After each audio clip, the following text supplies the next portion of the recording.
제가 했던 일은 라이프 코칭이라는 일인데 10년 동안 거의 한 12,000시간 정도의 상담을 했어요. 판매라는 게 상품을 갖고 고객을 좀 설득을 하는 일이다 보니까 이전에 하셨던 일이 이 온라인 사업 좀 도움되는 면이 있나요? 거의 그냥 100% 있다고 보시면 될 것 같아요. 자문을 받았단 말이에요. 내 사업이 지금 어떤 것 같냐고 했을 때 굉장히 놀래하세요. 그냥 했는데 어떻게 디자인이 바로 이렇게 나오고 그냥 했는데 어떻게 저 문구가 바로 나오냐. 디자인 좀 보여주실 수 있나요? 네. 안녕하세요. 안녕하세요 대표님. 아침부터 고생하셨네요. 안녕하세요. 네, 대표님 간단히 자기소개 한번 부탁드리겠습니다. 저는 신사임당사라는 이유로 온라인 쇼핑몰을 시작을 했고요. 그래서 지금 한 2년 6개월 차 정도 됐고 회사 운영하고 있는 한기백 대표입니다. 시간이 5시 30분밖에 안 됐는데 네. 이렇게 일찍 회사에 나오신 이유가 있을까요? 가장 쌩쌩하고 그 기분 좋고 뭔가 상쾌할 때 가장 하기 싫은 일을 해야 된다. 그리고 가장 미루면 안 되는 일들을 앞부분에 배치해야 된다라고 생각을 해서 했던 것도 있고요. 직원들도 많아지고 뭐하고 하니까 모범을 보이자는 생각으로 그런 생각으로도 시작한 부분들이 좀 있어요. 대표님 직원분들도 이렇게 미라클몰에 같이 참여하시는 거잖아요. 네네. 혹시 강제적인 건가요? 다들 좀 하겠다는 분위기도 좀 있었고, 그리고 저희 회사 직원분들 중에 한 6분이 구독자예요. 그러다 보니까 여기 배우러 오신 분들이란 말이죠. 여기 와가지고 뭔가 좀 나중에 나도 내 사업을 하고 싶다 하는 분들이 많다 보니까 뭐 의욕적으로 나오기도 하고 그럽니다. 와가지고 밥 먹는 거. 너 그때 있었지?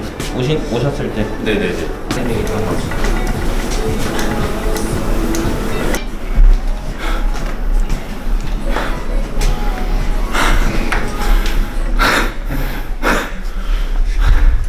제 주변에 대표님들도 이렇게 미라클몰이 많이 하시거든요. 네. 일의 능률에 도움이 되나요? 엄청 됩니다. 이게 온라인 쇼핑몰 하면요, 낮에 집중을 못해요. CS 전화부터 해서 직원들이 많으니까 팀별로 미팅하고 손님 오고 이러면 쇼핑몰 운영하는데 그냥 유지 보수하는 거 정도의 일들을 계속 하게 되는데, 그 외에 추가적인 매출을 일으킬 만한 어떤 행위들 있잖아요. 그런 걸 아무것도 못해요. 근데 그거를 저녁에 하게 된단 말이에요. 그러면 다 퇴근하고. 근데 그때 진짜 하기 싫어요. 그러니까 아침에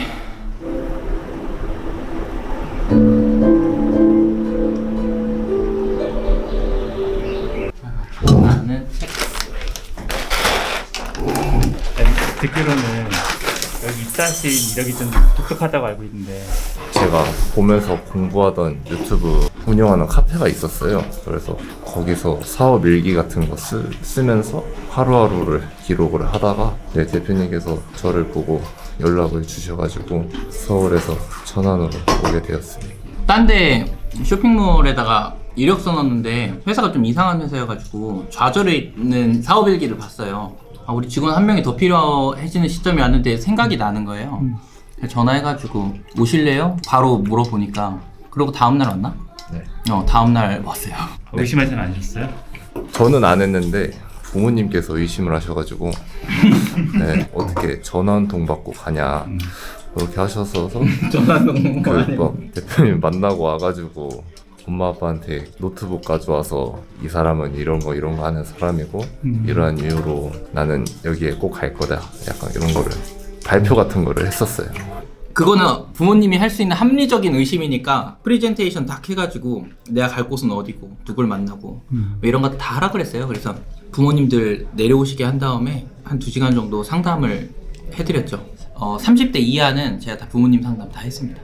여기 다 모시고 커피 한 잔씩 드리고 지금 이 자리에서 다 미팅하고, 제가 애들 공부하는 스케줄이랑 앞으로 성장 계획 같은 걸 다 보고를 드리거든요. 말씀을 드려요. 애들은 공부는 어떻게 시킬 거고 일은 이런 걸 시킬 거고 생활은 이렇게 할 거다 라고 이렇게 하는 것들을 미리 말씀을 드리니까 나중에 찾지도 않으시더라고요. 사업 일기를 보고 채용하실 생각을 하신 거예요?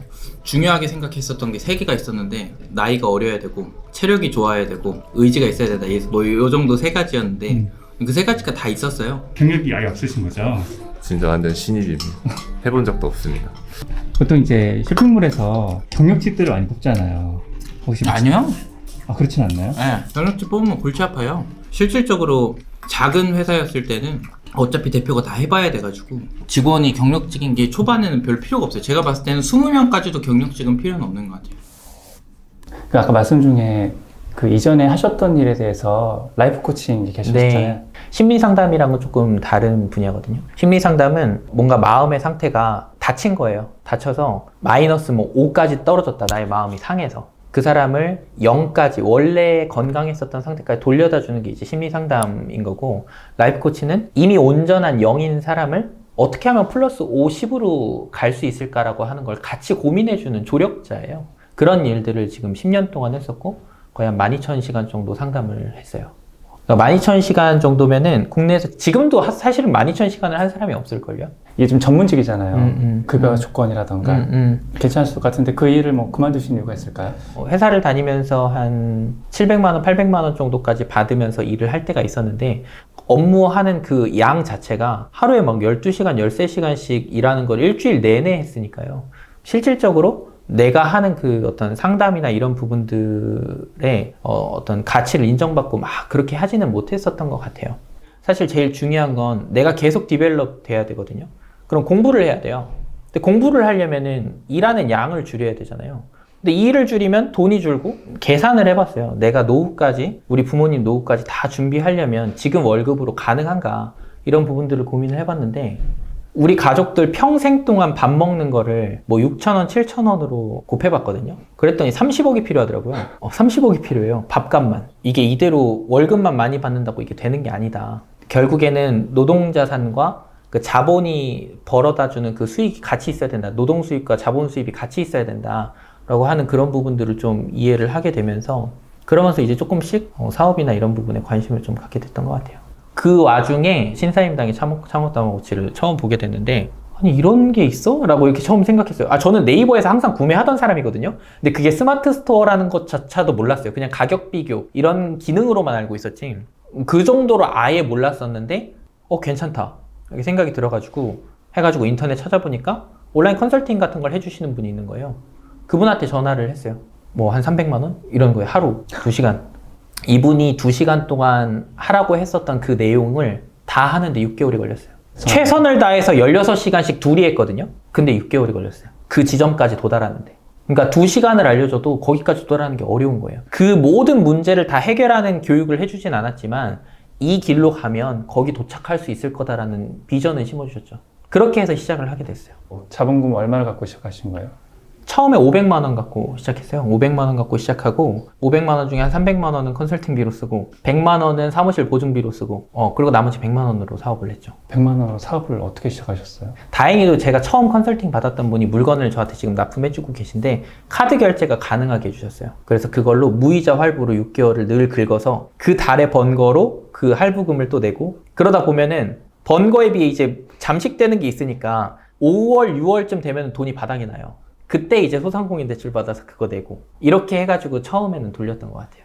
그게 유지가 됐나요? 허덕였죠. 허덕이었는데 그만큼 팔렸으니까 허덕인 거지. 그래서 사실은 다행이죠. 허덕허덕 하면서 했죠. 그래서 판매하시는 상품 나도 괜찮나요? 네, 상관없어요. 제가 판매하는 상품은 이런 상품이고요. 이 안에 티백이 들어있어요. 어떤 상품을 만들 때 이 상품을 누가 받아서 어떻게 좋을까라고 하는 부분을 상상할 수 있어야 되잖아요. 근데 저는 계속 동일한 사람들을 10년 동안 만나왔단 말이에요. 그들이 무슨 말을 해야 감동하는지, 뭘 얘기해야 막 기뻐하는지 이런 걸 다 안단 말이에요. 생각하면 그 사람이 막 떠오르거든. 그 사람을 떠올리고서 만들었으니까 그냥 바로 나온 거예요. 제가 이제 주로 상담하면서 만났었던 분들이 이제 30, 40대 여성분들인데, 그분들한테 제가 주로 하던 얘기예요. 당신 언제나 어디서나 아름답다.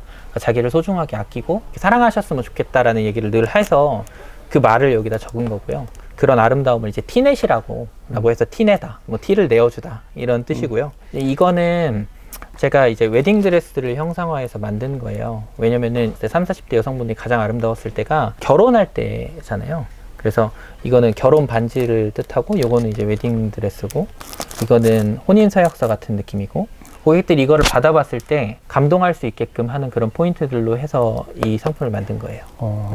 보통은 디자인이 어떠냐면, 티백을 이런 데다 그냥 담아서 줘요. 원래. 네네, 맞아요. 근데 저는 이걸 보면서 사람들이 기운도 얻고 기분도 좋아졌으면 좋겠는 거예요. 이걸 올려놓기도 뭐하고 양이 적어졌을 때 이게 픽픽 쓰러져요. 1위 하는 제품이 있었어요. 얘랑 이렇게 두 개 있었을 때 둘 중에 뭐 구매할래? 같은 가격이야. 그랬을 때 만장일치였어요. 얘가 1,000원 비싸면 그러면 뭐 살래? 그랬더니 만장일치 이거였어요. 근데 4,000원이 비싸기 시작하니까 조금 일로 넘어가더라고요.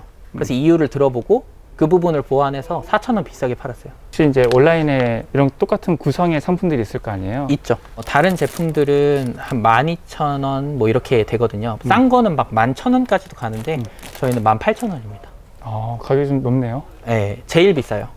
근데 제일 비싼데 리뷰에는 싸다는 의견들이 많아요. 그러면은 제일 비싼데 왜 싸다고 느낄까? 내가 지불한 것보다 더 많은 것이 느껴지면 그게 저렴하다고 느껴지는 거거든요. 고객들이 이 물건을 샀을 때 느껴지는 그 어떤 감성적인 부분이나 그 기쁨 이런 것들이 있기 때문에 사람들이 조금 더 비싸도 구매하고 근데 비쌈에도 불구하고 싸다고 느끼는 게 아닌가라는 생각을 좀 하고 있습니다. 이런 어떤 티백도 기본적으로 가고 선물 상자에다가 그리고 이런 편지들도 들어가거든요. 편지요? 네, 편지를 쓴 사람의 이름이랑 그 사람의 어떤 내용들이 들어있어요. 고객님이 카페를 운영하신다는 내용이 들어가 있네요. 네, 물건을 구매를 하실 때는 그분에 대한 정보가 어떤 주소에 있잖아요. 근데 이제 카페를 운영을 하셔서 그 카페에서 쓰시려고 이걸 산 거란 말이죠. 그래서 저희가 이게 어떤 카페야 하고 한번 찾아보고 그거에 관심을 가져주는 거예요. 근데 요즘에 코로나 때문에 다들 어려우시잖아요. 그러니까 코로나 때문에 얼마나 어려우시냐, 카페 너무 예쁜데 잘 되길 바란다, 이런 얘기들까지 같이 넣는 거고, 이제 이렇게만 보내고 끝이 아니고요. 우리가 이 고객한테 어떤 내용으로 편지를 보냈는지 전산에 적혀 있어요. 그럼 이분이 만약에 다시 구매를 하잖아요. 그럼 전에 무슨 내용으로 썼는지 해서 편지가 이어집니다. 두 번째 구매하셨네요. 저 저번에 편지 보내드렸던 누구누구예요. 저번에 이거 주문하셨는데 맛있게 드셨냐고.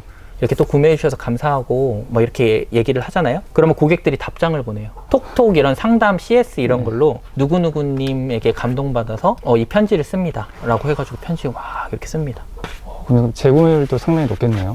우리가 식품하면 재구매율이 높을 거라고 생각하잖아요. 근데 별로 그렇게 높지 않아요.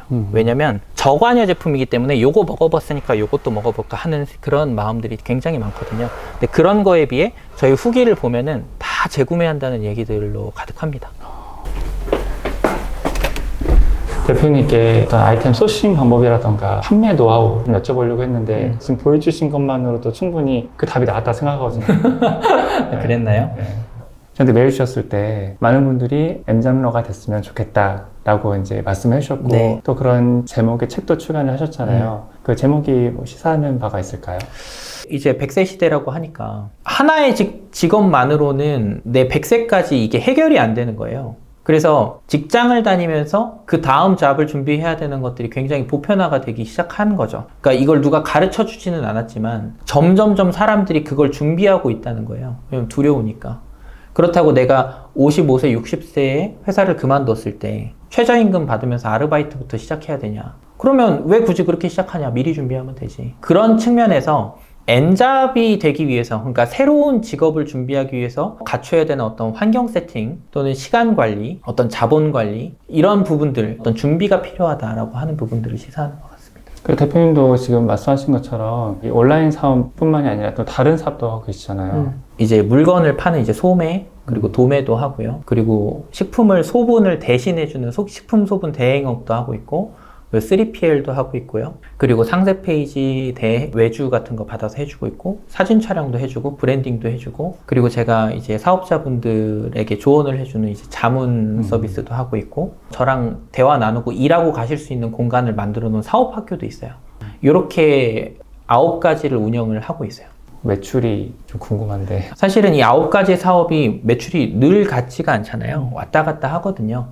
근데 한 1억 7천에서 8천 정도가 되고 있고, 대략적으로는 그 정도 되고, 이제 쇼핑몰 매출은 한 70% 정도가 쇼핑몰 매출입니다. 그럼 이제 엔잡러를 하고 싶은 분들은 어떤 방법으로 접근을 하셔야 될까요? 제가 생각했을 때 가장 중요한 거는 뭐냐면, 직장인들은 왜 직장에 들어갈까 이렇게 잘 생각을 해보면 돼요. 그분들은 마음속 한편에 어떤 생각이 있을까요? 나 이것보다 월등하게 더 잘하긴 좀 어려울 것 같아. 정해진 그 곡선에 따라서 안정적으로라고 하는 좋은 단어를 써가면서 이제 직장에 다닌단 말이죠. 본인의 한계를 이미 정해버리는 거죠. 그렇죠. 한계를 정해버린단 말이에요. 그러면 그 사람들, 한계를 정해버린 사람들이랑 만나면요, 한계가 없이 자기의 가능성을 믿는 사람들을 보통 안 좋게 봅니다. 야, 그냥 안정적으로 해, 이렇게 얘기한단 말이에요. 그래서 만나는 사람을 바꿔야 돼요. 그러니까 자기의 가능성을 믿고 계속 시도하는 사람들을 만나는 것이 제가 생각하기엔 가장 중요한 것 같아요. 왜냐면 계속 안정적으로 하려고 그러거든. 그 얘기는 나 스스로의 가능성에 대해서 믿지 못하는 상태들이 계속 반복되거든요. 그러면 실행을 안 해요.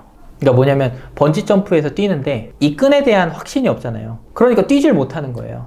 근데 사업가들도 사실 두렵거든요. 근데 두렵지만 뛸 수 있는 건 내가 여기서 뛰어도 살아남을 수 있다는 그 자신감이 있기 때문이거든. 근데 그 자신감은 혼자 만드는 게 아니고 많은 사람들이 응원도 해주고, 그리고 나 스스로도 그 응원에 공감을 하고, 아, 그래, 나 할 수 있지 라고 하는 그런 반복적인 어떤 다듬이질이 좀 있어야, 그래야지 저는 그 시도와 그 실행을 할 수 있다고 저는 생각을 해요.